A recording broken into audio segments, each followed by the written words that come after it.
A very good morning to all of you.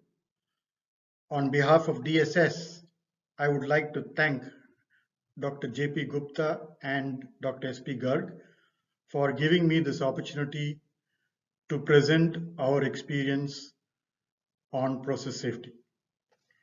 Let me start by sharing, even after 35 over years of Bhopal, we don't seem to have learned our lessons.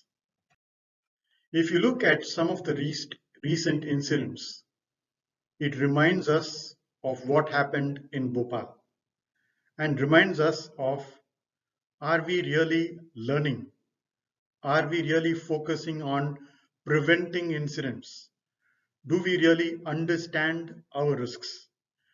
The scenes that we saw in Visakhapatnam because of LG Chem, the Neyveli power plant explosion, all these are reminders for us, unfortunately, again at the cost of life. Is this something that is avoidable? If you look at the Marsh report, the 8 largest damage losses from 2018 and 2019 were among the 50 largest losses of all time.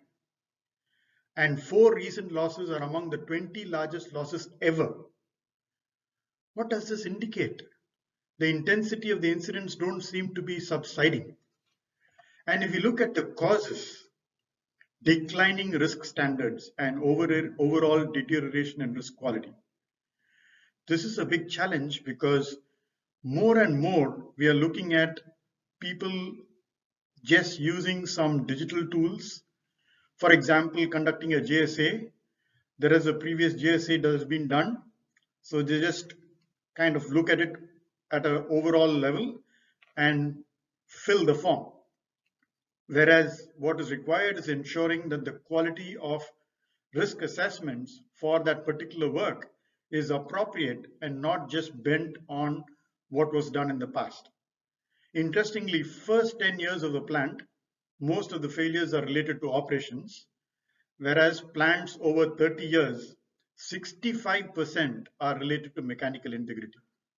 It will be good for us to ponder why in the first 10 years of plant, there are operations related failures, which is primarily because of either lack of capability or misoperation. So what are we doing different and better to ensure that we don't have operations related failures in the first 10 years? And what are we doing to review and upgrade our maintenance and reliability systems to address mechanical integrity as the plants get older? Most cited recommendations are systems of work, inspection, and fireproofing. Now, is this really good enough? And that's where the 4 key factors that are arguably preventing us from learning from losses. One is the distance. Many times we believe, oh, this incident happened somewhere, it will not happen to me, it will not happen to us. So, we always seem to dissociate with such big incidents. Culture is another big challenge because the leadership sets the tone and the requirement for the culture. And the culture is focused on risk decision making, risk thinking. And unfortunately, we tend to look at the rear view mirror based on lagging indicators and feel proud that nothing bad will happen to me or happen to us. The other is the tunnel vision. When we do have some incidents, we kind of investigate and focus on that particular incident rather than realizing the wider relevance of such lessons to be learned. And time. Time, risk, reward is one of the contributing factors for us to continue to have accidents. This is because, with passage of time, people tend to forget. And also because with passage of time, the deviations get normalized and the rewards are attractive for the short term. So the risk reward time balance is one of the critical factors that contributes to repeat incidents.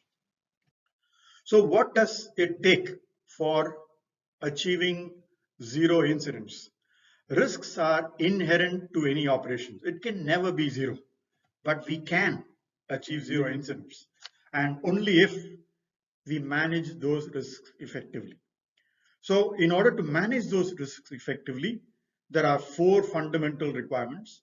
One is the facilities and infrastructure. Second is the systems and processes. Third is the people capability and deployment. And fourth is leadership and governance, which is probably the most critical. Despite all the facilities and infrastructure and systems and processes and capability, if there is no leadership and there is no governance, the systems are not going to be working.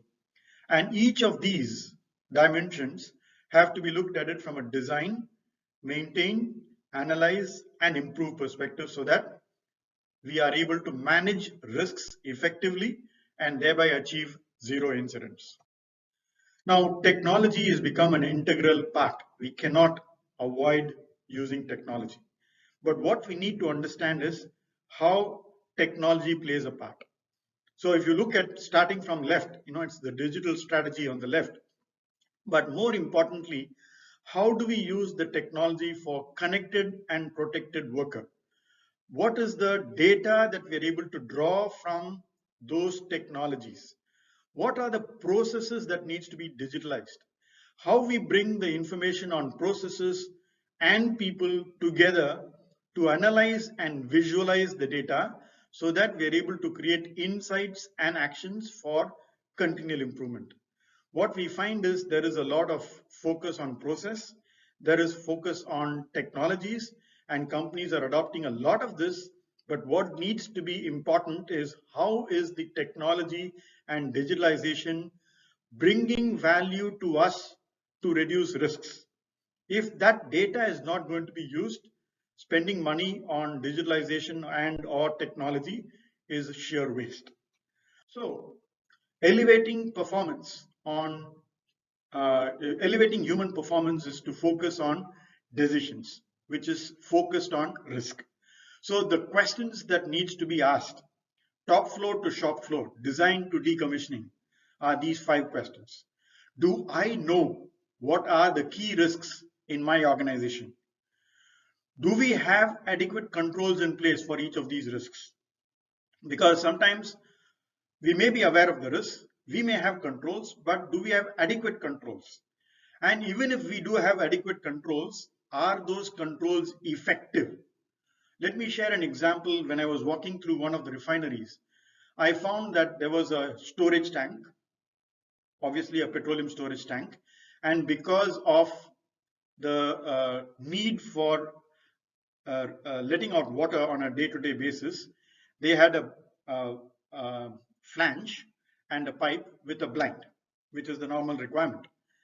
And because the operator had to go in and open the 8 bolts on a day-to-day basis, one day he decided to change it to 4 bolts. Second day, probably he said, why do I have to even put this back? I'm doing this every day. And there is a valve. So the valve should take care. And over a period of time, 1 week, 2 weeks, 1 month, 2 months, nothing happened. Nobody noticed. And that becomes normalization of deviations. As I was walking through that site, I found that there is a potential for flammables to come out of the tank. In the same area, there was a flame-proof lighting, and because the guard had become dirty, somebody chose to open the guard. So it's a flame-proof lighting which has been compromised. So on one hand, you have potential for release of flammables. On the other hand, you have flame-proof lighting that has been compromised, becoming a source of ignition. And when I checked on that particular day, the firefighting had been taken off for maintenance. So a beautiful recipe for disaster. And that's why we need to ensure that we have adequate controls and whether those controls are effective. And as a leader, what gives me the confidence and assurance that those controls are effective when on demand?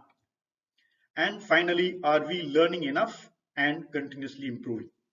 So as a closing thought, what kind of a culture are we creating? Are we always patting people on the back who are able to manage emergencies and come out strongly and feel proud of it? Or Are we encouraging a structured and systematic way of addressing risks proactively? As a closing thought, I would like to share ABC. A is agree. Everybody agrees that safety is critical. Belief is the next stage. Do I personally believe? And third is about commitment. Commitment is not just verbal. Commitment is intent plus my personal action. So as long as we are committed, we can prevent incidents. Thank you for your attention.